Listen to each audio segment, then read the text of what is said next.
Hi, everyone. Um, Nicole and I are back with another live chat. Today we are discussing part two of Queenie, the book that has everybody upset in the Facebook group um, with the controversial Queenie. So part two is I think chapter 16 to the end of the book. Yep. So we're just gonna kind of let the conversation flow. Talk about kind of the wrap up and the major points of part two. Dr. Nicole, you want to kick us off? Sure. Okay. So the first question from the syllabus. Also, make sure to grab your syllabus from the website. It is in the description. So, but the first question says Queenie attends a Black Lives Matter rally after the murder of Philando Castile. She then pitches Black Lives Matter as an article topic at work, but gets rejected by her white superiors. Why do you think this topic is so important to Queenie? What are your thoughts, Morgan? I would just say that it's important because the reason why any other black woman, black person would be kind of bothered by this situation.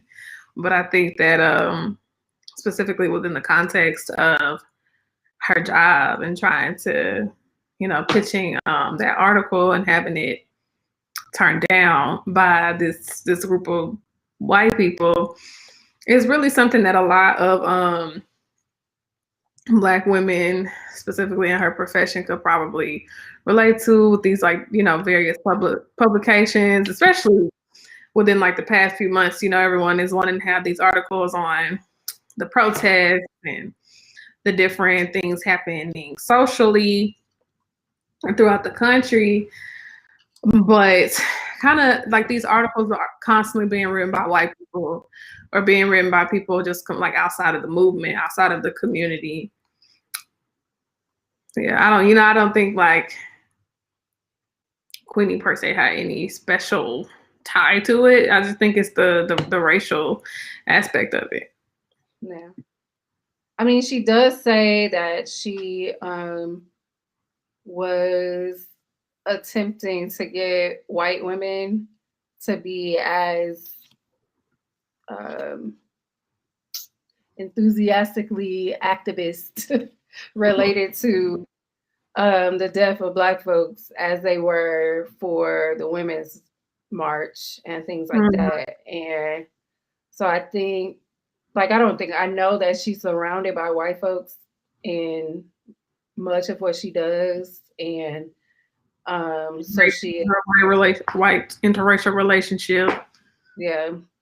So it's like a way of calling them out too, and to get them to see this as just as important as those other things, but it doesn't work. So, yeah. So yeah, I do agree. Like, regardless of where you are in the world, if you are a Black person who sees or hears of the death of another Black person due to police brutality, you want to speak out and you want the spaces that you're a part of to feel something as well and want to know more and want to do more. So yeah. How much can we this is an opinion question, but when we are we're working in these in predominantly white spaces, using Queenie's place of employment as the example, how much should we even expect from them? Because it's is it should we hold them accountable, or should we just be real with ourselves, or somewhere in between? Because it's they either gonna half-ass it or not do anything at all. What's the balance? Where do we find balance with how to try and use our voice and reclaim our space in these white settings, but also keeping it real with ourselves and being like, I'm surrounded by all these white people and frankly, they don't care, or they are perpetuating the same harm that I want to write this article about. Like what's our happy medium, or what's our solution? Yeah. I don't know. Like, so I've been a part of a lot of conversations as of late related to like the election and things like that, and conversations with people who are really angry at the fact that things were so close, and like the fact that society is so racist still. And my thing is like, I think I kind of agree with your sentiments, and that like you were asking a question. So my thing is, I feel that I don't expect much from those with privilege in this country, because why would you do something to take that privilege away from you? So when you're benefiting from it on an everyday basis. So, and then the fact that this country is founded upon racism, founded upon imperialism, and used racism and sexism and all these other forms of oppression as tools to uphold those things. So, yeah. We have I don't know if the whole thing shows, but a comment. And it says, I feel our solution would be to create our own table, but I know that it is not something that can be created within a short period of time, or can it? So I actually feel like this is a table, right? This is a symbolic table. So this is a space. And I'm quite sure it took time to create this opportunity. And so I agree. Like I feel like it takes time to create quote unquote tables, our own table. But I don't know. I guess I don't know. It can take time, but it can be something like, if you see a necessity, like organizers of like anti-racist efforts, right? If something is wrong, they don't take a long time to talk about it. They just do it, and they talk along the way. So both, and I guess yeah, it takes a long time, or we could just do it because we know it's necessary right now. Because sometimes, like the talking, we need action right now. So, but yeah. So next question, Cassandra blames Queenie for having sex with Guy, even though Queenie didn't know the guy was her boyfriend. After finding out that they were sleeping together, Cassandra says hurtful things about Queenie's character, her ability to love, and her ability to be loved. She also makes a point to let Queenie know that she expected all of the money that she had lent her to be repaid.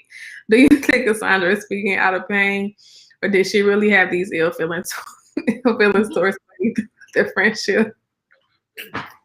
When I was reading this question earlier, it reminded me of that meme that's like, watch out for the friend that's always like making like the little slick jokes or whatever, because they're really harboring something. It reminded me of that. And I think this question also made me think that like Queenie needs to, and Cassandra need to read pleasure activism, at least the sections that we talked about online, because like something it's just their friendship, this breakdown of it is a bit ridiculous. And I think that it's a little bit of both, speaking out of pain, but also having those feelings, because I think like when I have disagreements with my friends, I guess this is beyond a disagreement for Cassandra. This is like a betrayal, but those things that she was like spitting out at Queenie were not just like little insults. Those were digs, and whether or not, they're true, I'm sure that most people in the book club agree with Sandra, but that they weren't coming from a place of love. She wasn't sharing it in a moment to be like, look, sis, this is what you're doing. You're a mess. Let's work on it. She was like, you know what? I've been holding this in, and since I'm done with you, let me tell you about yourself. So, and I think the book club does agree there, but they also feel that Cassandra, as someone said, can catch these hands. So, I mean, obviously Cassandra's hurt, but my thing is like you don't talk about somebody's weight and outfit and just different things without actually having a little bit of truth in yeah, it. right. Right. If you do something to me that hurts me, I'm not going to talk about your person. Like I'm going to talk about the thing that you did that hurt me. Exactly. And that is not what happened in this situation. So yeah. But friendships, period, I feel like are complex and difficult things. And we don't really, I don't think a lot of us really know the meaning of friendship. So like I don't know. So Akila Grant said Cassandra is one of those people who needs to feel as though she is better than her friends. And once her flaws are exposed, she turns to attack mode. And that's like, I mean, I don't know about you, Morgan, but I've had a lot of friendships like that. And I've learned the hard way that those aren't really friendships. Those are just folks around for 2020 came for everything in my life, including my friendship. So I've learned a lot during this season. Yeah. That's definitely true. Yeah. Akila said again, even when she was trying to advise Queenie, it wasn't coming from a place of love. She was always so condescending. Right. So yeah. And like I said, like I've had those experiences. So I've had friends who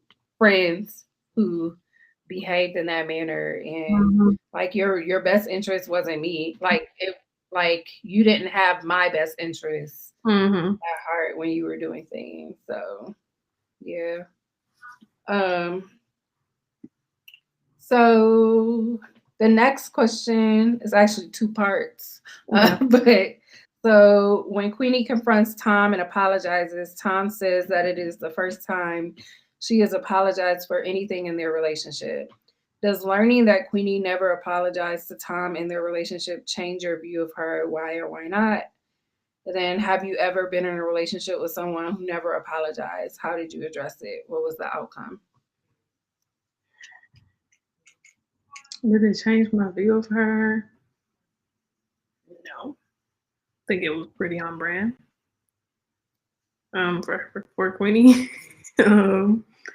And have you ever been in a relationship with someone who never apologized? Yeah, I've had friendships with people who would rather justify like whatever it is they've done as opposed to being like, you know what, I messed up, I apologize. Yeah, and that's often how it goes. I will call them out and be like, you just apologize, like, because really it's about the principle of it. It wasn't the incident itself wasn't a huge deal, but I just need to know that you understand me and that you apologize. And then it's like, but just reasoning through it and gaslighting. So those relationships have not lasted throughout.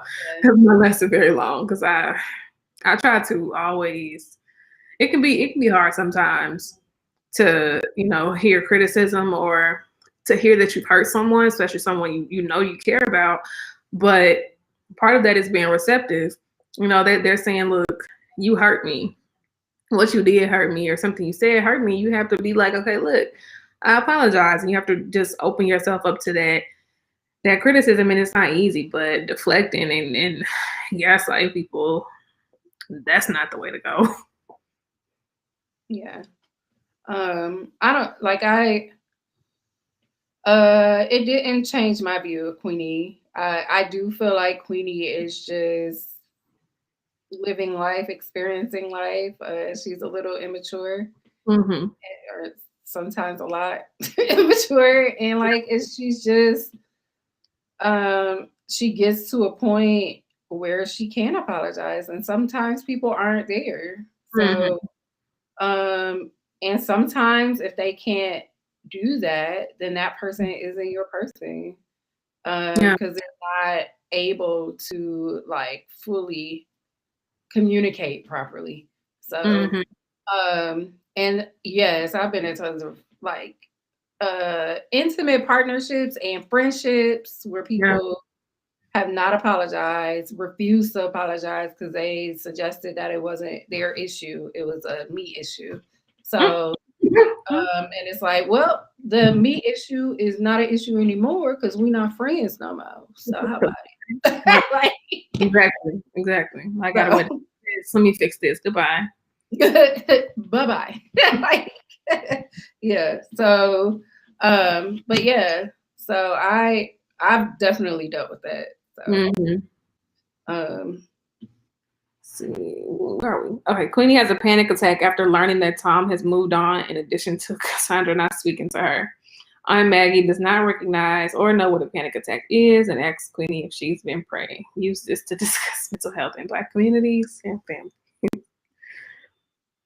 woo! Okay. Oh, God. Let's talk about it because it is an issue. Um, Within communities of color, particularly Black communities, and talking about mental health, and when you think about um, it, like families who have, migrated to different areas or been brought to different areas, like culturally, first of all, talking about having a panic attack or talking about personal matters other than even just physical matters is like, oh, we're not doing that. We're Mm-hmm. not airing dirty laundry. You like suck it up and just deal with it. And so and the part where it talks about so first of all, this is my favorite question or section. So discussion point. So where it says Aunt Maggie asked if she had been praying. And so this is something I don't know in my own family, like this, like the solution is always prayer for folks. Um, and until they have their own issue that they're facing. And so then it's like, oh, I gotta talk to somebody, Yeah. right? And the prayer isn't enough. Like it might be one component, but sometimes you need to know how to navigate through. And prayer is helping you at the moment, but it's not helping you navigate through. Yeah. So, um, I remember like going through stuff in high school and telling my mom like I think I need a therapist, and she just she would tell me push me back towards church and God. And recently, within the past few years, she would go through things and she started going to therapy, and she didn't tell me that she was going to therapy. And I just asked her one day, she was like, yeah. And I said, that's good. And then she's like, yeah, God put these people in our life for a reason. I was like, girl, where were they a few years ago? Because you didn't let me go. yeah. Like you said, like when it came to her own issue, she really found a way to there's prayer, but then there are these God ordained therapists who are here to help me navigate this situation. But I have dealt with depression and been looked at like, oh, she's crazy, and anxiety. And I'm pretty introverted. I tend to, even within like my family setting, like that's probably the most outgoing that I'll be. I'm pretty quiet, but like that has just always kind of, I now understand it to be a result of more so like my anxiety. And but just growing up, I just remember kind of feeling even more outcast because I was already like feeling a certain way or acting a certain way.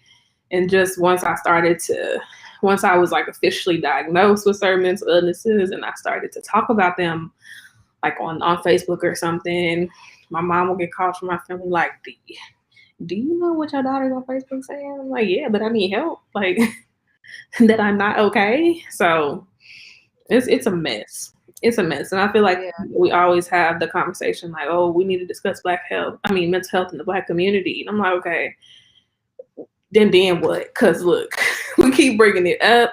The conversation starts at, we don't talk about it. Let's talk about it. And then that's it. And we keep repeating that. So it's just like, what's next? What are we do this? How many times do we see different family members having panic attacks or manic episodes and we can't identify it, and we just write it off as, bad attitudes, oh, they're crazy, this, that, and the third. But we even seen instances with the police where mental health episodes have led to people being killed. So it's just like, what do we do? Where does this conversation go? Yeah. So for me personally, like, this is something that is also very relevant. So someone in the comments said this section was a very, like, really visceral for them because they're also Jamaican, and they had to stop reading. I didn't stop reading. I'm also not Jamaican, but I have like my family has a history of mental illness, untreated mental illness, because prayer was like the solution. A conversation wasn't what we were doing. And I think I'm the first one to openly say, there's an issue going on and I need to go to therapy. And I receive pushback. And you're right, like, anxiety and depression are like deeply connected. So those two things often occur simultaneously. But I do believe the conversation is necessary. And it's not an end all be all, like, but the conversation needs to continue to happen. And I think one of the issues is encouraging collective conversation among like community members, therapists, and religious institutions. Like, I feel like that is one of the main ways that we can really start to change, like, the narrative. It's like the conversation is always concentrated to the people who know that it's a problem. Like, we can identify it. We're going to therapy, and we're always like, we're cycling these conversations and trying to bring new people in, but our parents and grandparents and other people in our communities who really need to be brought in aren't the ones who we are, bringing up in, like you said, that like community collective conversation. Yeah. So we have a lot of comments about this this question. So this one, religious spaces are becoming more open to therapy as more of their members are in need of it. Also, we now have access to more therapists of color.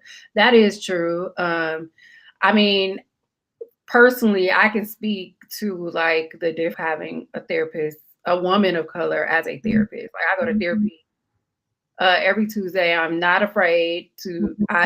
Is today Tuesday? Yeah, I had therapy today at 2:00, and I am not afraid to talk about it because it's necessary, and we need to end the stigma associated with it. And often it's just like a conversation, a much needed conversation with somebody that's not going to judge you and give skills, like tools that you can walk away with. And so, yeah, like I do. And so the religious spaces comment is something we do. It's something that needs to happen. Those conversations. Someone said, I'm glad that one of the few times that Queenie's grandfather spoke up was to advocate for therapy. I was surprised by that, actually. But I was glad. I was like, yes, okay. you better tell her it's okay. So, and Coco said, finding a good therapist is hard. It is. Like, so I've been in therapy since I was, like, to be honest, 7 when my mom passed. And I've gone through like 20 different therapists, most white women, and they just weren't working. A couple of men too. Like, yeah, no, I'm not talking to you about anything. So it's over. So, but yeah, like, so it is difficult, and it shouldn't be that difficult to find someone who really works for you. And then don't with the barrier, the financial barrier. That's like Lord, it's very tough. Yeah, it is. Someone said we also need to give the older generation a little grace because the church is what they have had access to. Prayer is free. And I don't know. I mean, people dying, like the grace. I don't know. Like, Because I don't know. what I see is that like my mom is in her like mid 40s, so I don't consider my mom to be an older generation, but you know that's who she learned from. So it's like at some point, like I ain't got no more grace to give. It's time to cut it off. Let's like have some real conversations about like what your great grandma thought.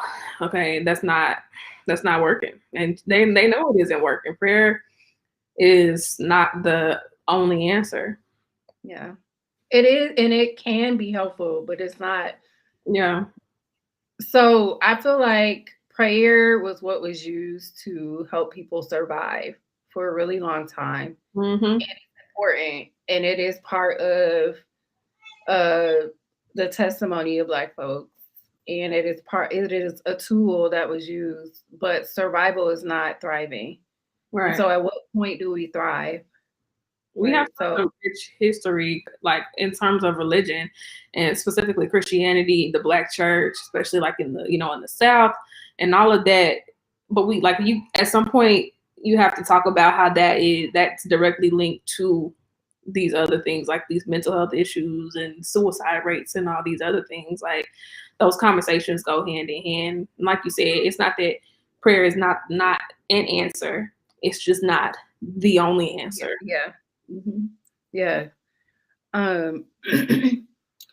Someone like adding to that statement about older generations and mental health, mentioned them being taken advantage of.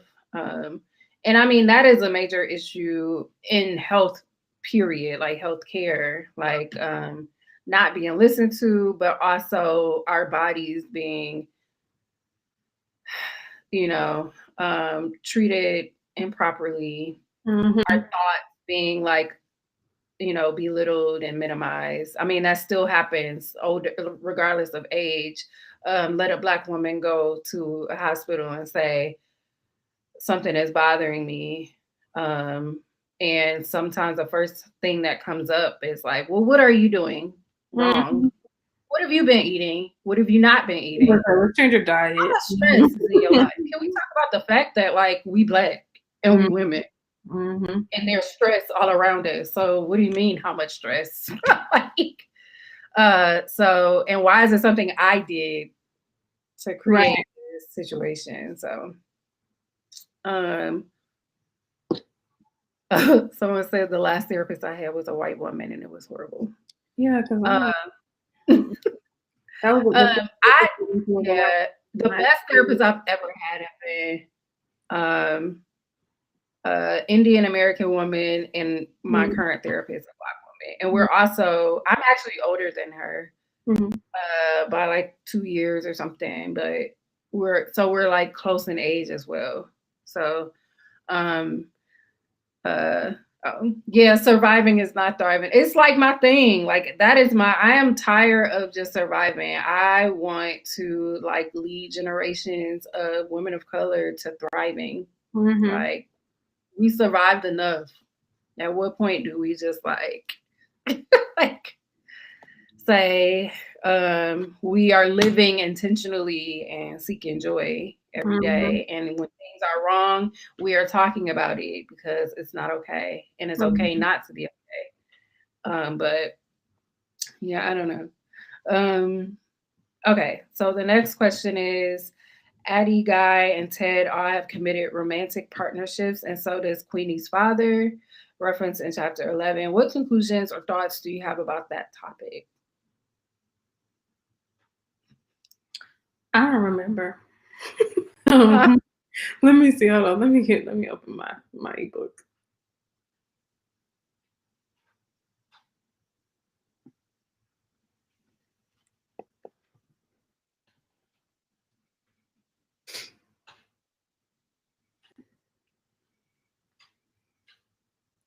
Yeah, I can't say I have any like strong thoughts. Either way. So I think maybe the question came up because of, so a later question is about like Queenie's inability to date uh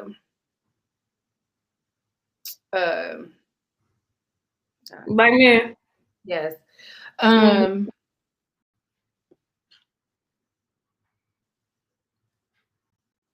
And so I think there's like, like for me, the romantic, like the actual partnerships or relationships are complex for her. But all around her, she sees like uh, examples of things that can work out, but often in interracial Mhm. situation. Mhm. So, um,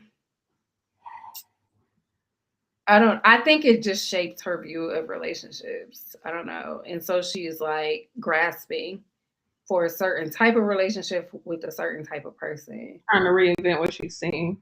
Yeah. Mhm. And I mean, and just in my view, like things, I just feel like relationships or partnerships are what you put into it.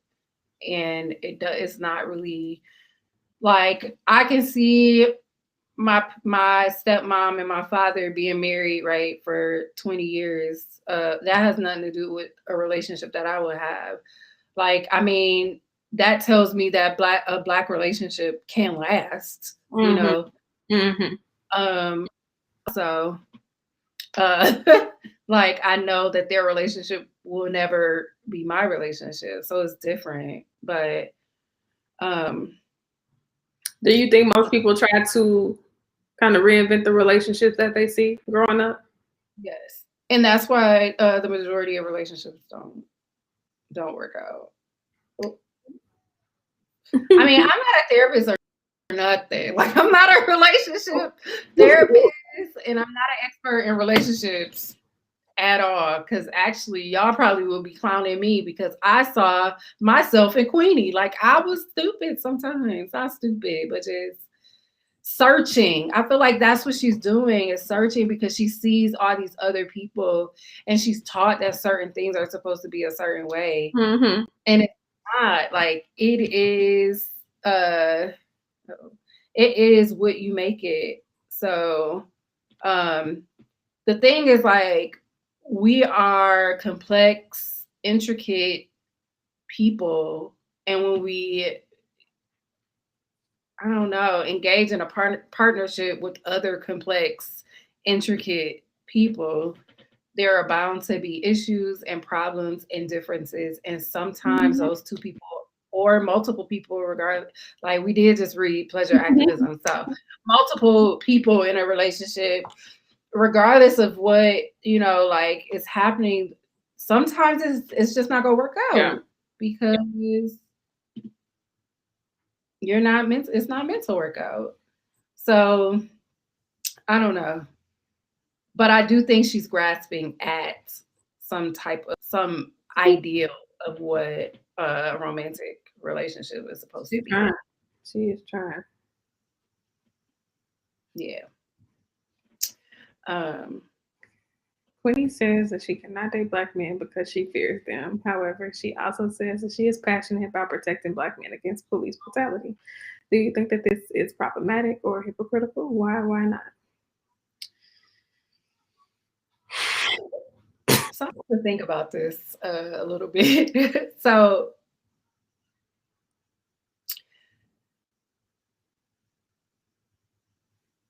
um So I I, don't think she fears black men in the way that it comes across when read or when oh, we hear it, right? Like, huh? I get it. I completely get I get it, girl. Yeah. So I feel like she's afraid of engaging in a relationship with a Black man. Mm-hmm. So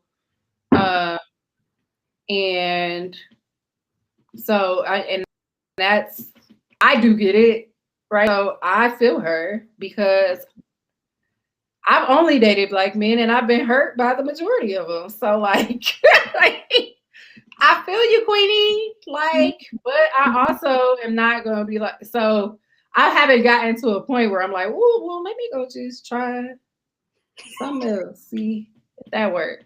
So I do believe you can love Black men enough to say, like, I don't want you to die at the hands of police brutality. Exactly. And still be like, yeah, but I'm still not dating you.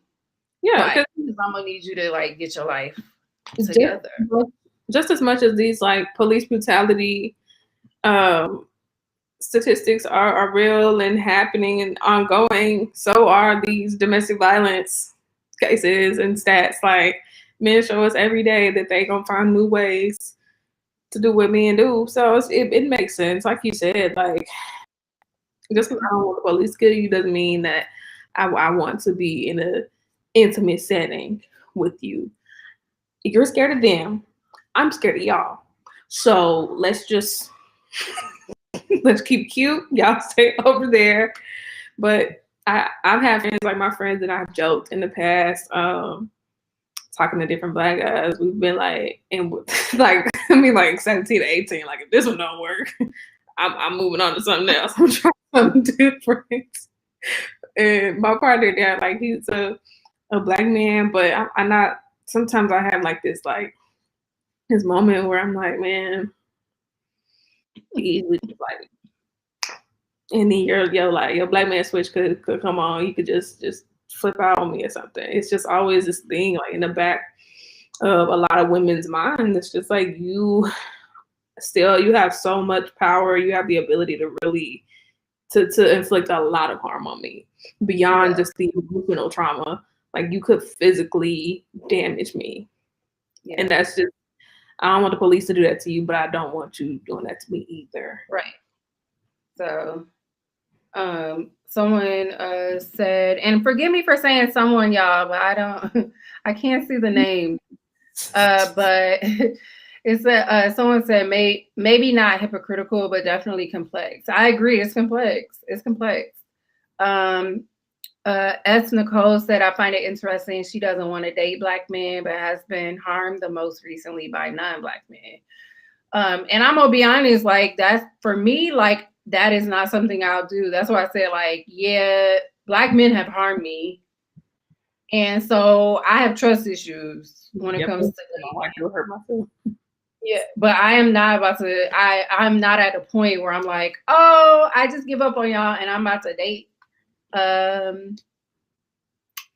don't know, Bradley next door. Bradley. Like, I think I don't look in some ways I do, but in other ways I don't look at my singular relationship as a commitment to all Black men, because I don't have a commitment to them. Like I have really divested from, like, even how Queenie is really into the fight against police brutality. I'm like, look, yeah, y'all should not be getting killed by the police, but that's no longer where I see myself extending my, putting my energy into. I will talk about it, but as far as putting my life on the line, even in, physical displays like protesting, I'm not doing it. And I think that my individual relationship, while obviously it is political, I'm not like, I'm with this Black man because I love Black men and I want Black, like, that's not really my take on it. Mm-hmm. I'm more so, I'm like, look, these are things I want for our community. I don't want anyone in our community to be the victim of police brutality. Let's talk about that. So I'm not a Black men are my kings. That's not my hot take. Like, I mean, I just think all Black folks are the bomb, like, we're magical and enough and worthy, but that doesn't, like, push, like that doesn't tell, like I'm not about to be like, so yes, because of that. Like that's not I agreed. Someone says, yeah, it's I love you, but do you love me? Like in terms of like communities of Black men. Uh, someone said that fear of hers seems to stem from her father's stepfather, which is understandable, but they need to live and be better or just live. That's what they want. And I agree, the opportunities to live, but you're not going to denigrate me at the same time. Like that's not what we're doing over here. Right. I don't, let's see. Fedora, but does that mean that non-Black men wouldn't hurt you because they aren't Black? It's a weird logic for me. I think men, period, like hurt people. I also feel like hurt people hurt people. So, and if you are not dealing with your own stuff, then there's going to be an issue. So that is going to be projected onto the relationships that you're in, whether it be like intimate partnerships or friendships.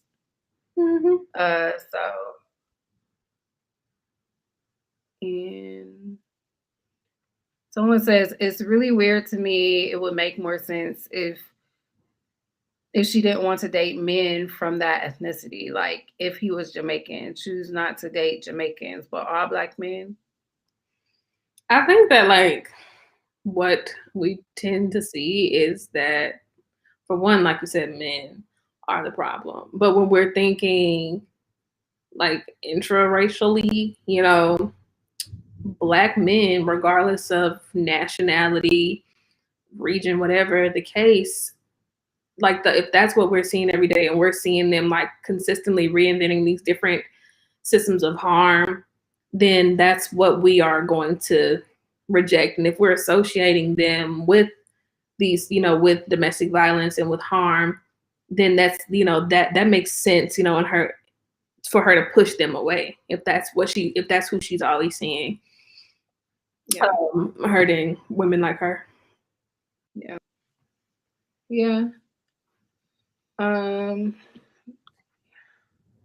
I think also, because I see some people like in the comments kind of saying like, so does this mean that like non-Black men won't hurt us? But I think that like, in addition to the ways that Black men hurt Black women, there's like, how they will be like, I will see relationships with non-Black women where Black men show that they can do better.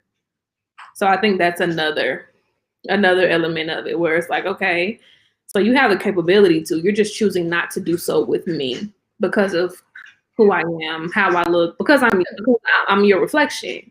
So, and then maybe, the Black women's logic is like, okay, cool, if these Black men like these non-Black women and they will level up for them, maybe that's what I need to find me a non-Black man to who's gonna, do it for me.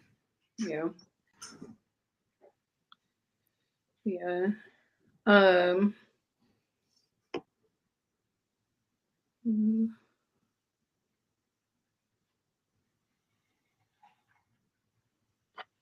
Is it my turn?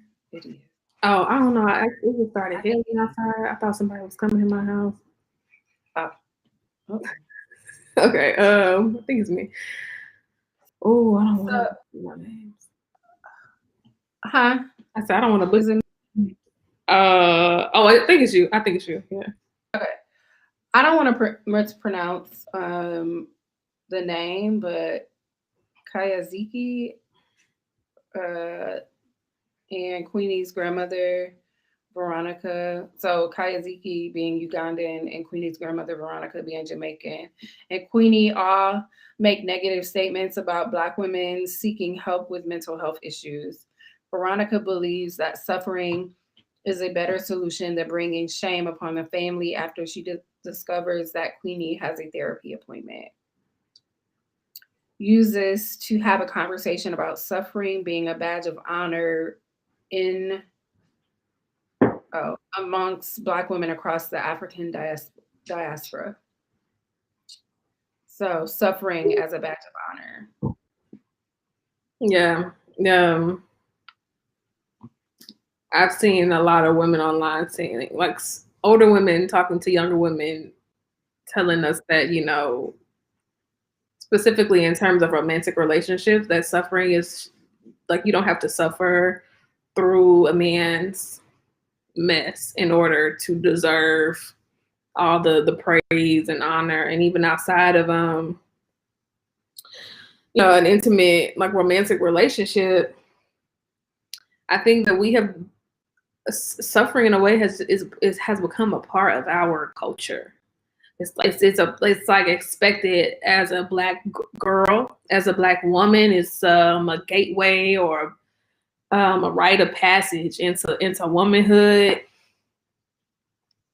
And like we see it not just in the U.S., but like the question said, it's a global thing. We are expected to be the backbone of our families from the time that we are born up until our elderly years. So then we can be praised as the matriarch that held it all together. But we have went through 60 plus years of hell. Yeah. Also, I was corrected on the name. That's Jessica. I just was pronouncing it incorrectly. That's what happened when you listen to the book and you don't actually read. Oh.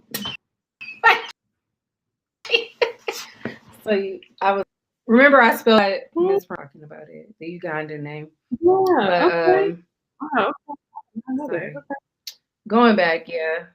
I don't know. Like, I even feel like within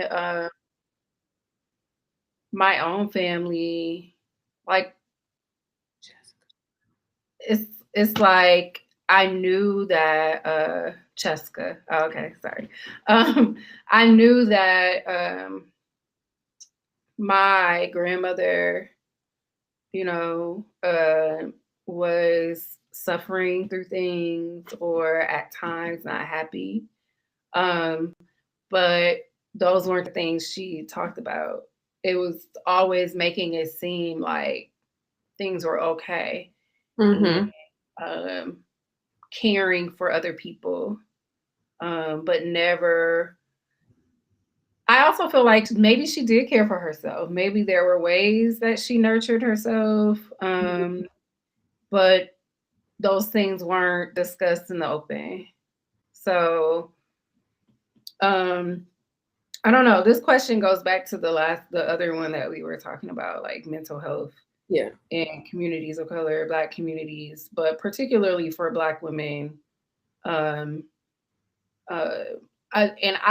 again, like that narrative ends with me, like for my family. Like I'm not doing that anymore. And anybody who's actually like probably friends with me, even on social media, knows that I am very open about things I might be going through. So like, because like I have tons of students that I work with and I mentor, and I want them to know that it's okay to have a conversation about the things that you're enduring. Like, so that we can find some skill, like develop skills to get through it, to sit with it, right? Like, and discover ways to be better. Yeah. So Libby said, essentially, you can't be soft and vulnerable. And I think often when we think of Black mothers and grandmothers, like, I mean, we have this like stereotypical like softness, but not for real, not in interactions. Like I feel like our mothers and grandmothers and great grandmothers, like our vision of them is like as these warriors who have survived all these things. It reminds me, I don't know if you watch Lovecraft, but the episode, the Hippolytus episode, That's my favorite It finally came. It was like, yeah. That's what she finally lived her name. Like, it was like this powerful. Yeah. As Nicole said, I found out in adulthood that my granddad had 2 outside children by a woman who lived around the corner. Girl, my granddad. Yeah. My grandma nor my granddad, by the way, never said a word. The kids came to the house and my cousin told me. Yeah. I think I feel like someone knows something like a similar, either has a similar experience or knows of things like abuse that was being endured, and nothing was said about it. It was just like the notion, like, you just keep going. Yeah. And yeah, I didn't know until recently about certain things that my grandfather did. And then I had to recall, like, my grandmother and grandfather stayed apart. But then at family events or functions, we acted like they were together, like living in the same house, and they weren't. Yeah, so we all live the same life as well. Yeah. Like, y'all did something. Like, somebody not happy because y'all raised me, and her and my grandfather weren't together. She passed away when I was 12 years old, and I remember, like, they were never together. When I was a kid, but after she passed, and I started to hear stories about stuff he'd done, I was like, oh, so I don't really like this guy, okay? So, and because of the feeling that I had, how much I loved and adored my grandmother, it's even today, my grandfather has dementia and probably would not remember me if I went to go see him, but I still just can't take to him for real. It's just like, you did my grandma like that? And I wish I could. And I mean, for me, it was a fear. Yeah, it was a fear of, like, I never 100% like felt comfortable around my grandfather, because it was like, little kids know when something is off. Yeah.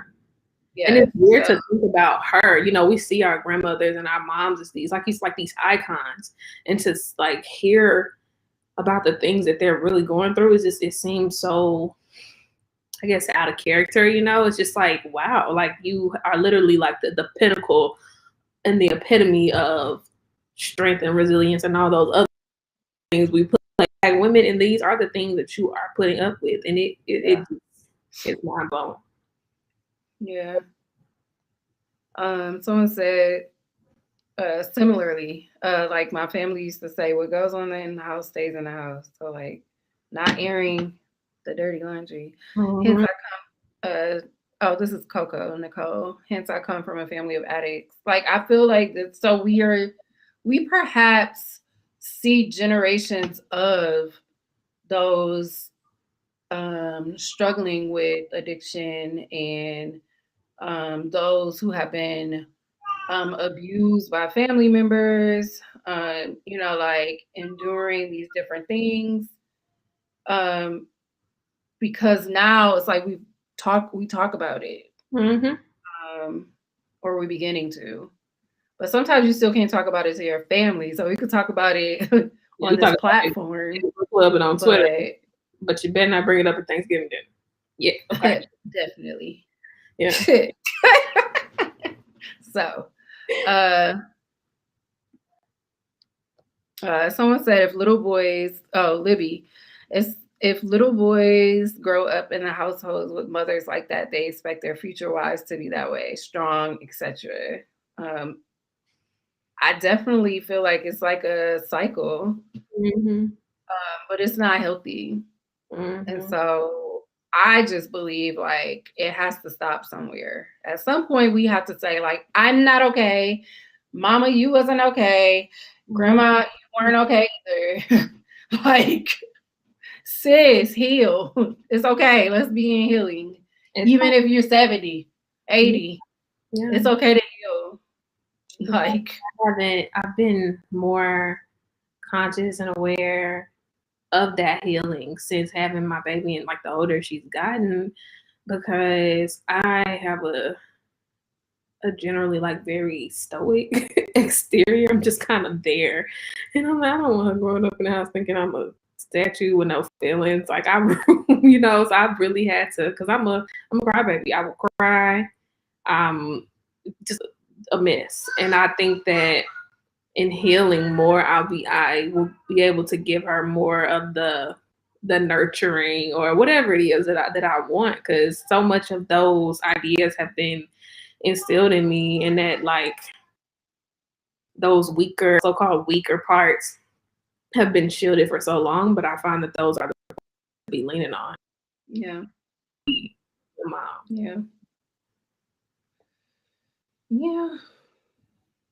Well, Comment. do you You got a comment? Oh yeah. It may not be that women are always putting up with inappropriate behaviors, but that they are often forced to endure due to Yeah. a number of factors. Yeah. That's the question that everybody always on social media. Why do relationships, why don't they last now the way they did before? Because they don't have to. Like, we don't have the same dependencies and that we did before. So yeah. Also, so my grandma was born in 1919.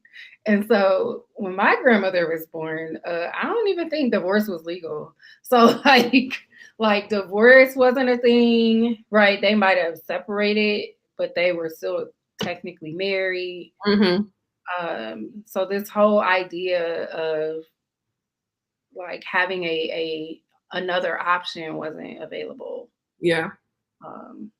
So do you want to skip to the question in the last section since Yeah, which question you want to do the last one?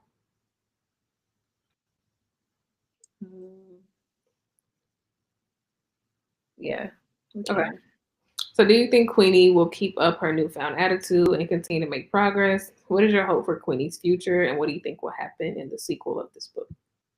I mean, I think like all of us, she's gonna have her setbacks, because we started going to therapy, but it's like a while for stuff to click. It takes a while for habits to change and these like fundamental beliefs to really become unrooted and restructured. So she's gonna, slip back into some things, but hopefully the main change is that she's more aware of the things she's doing and she's able to make better decisions.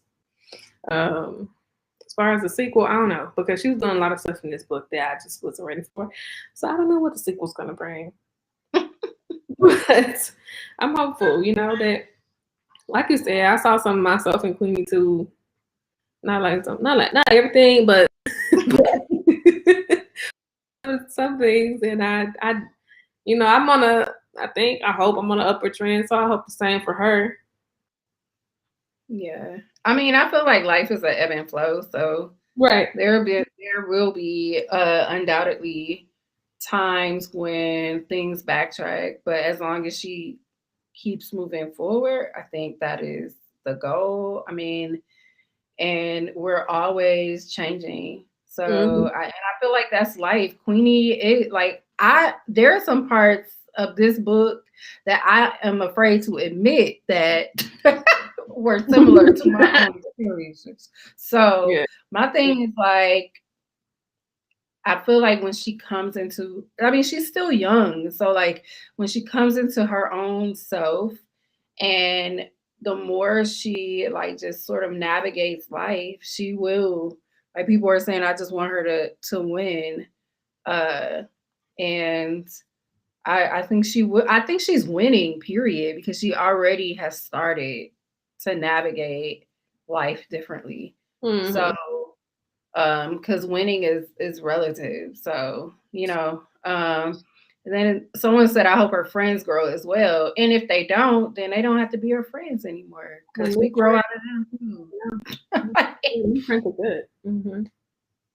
Yeah. So I do think, I mean, I am interested in the sequel. I want to know what will happen. Yeah. yeah.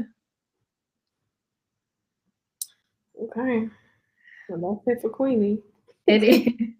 So that's our time, y'all. Thank you for joining in the combo. Thanks, y'all. We will see you next time. Not sure when that'll be, but we'll see you next time. Have a good evening. Bye.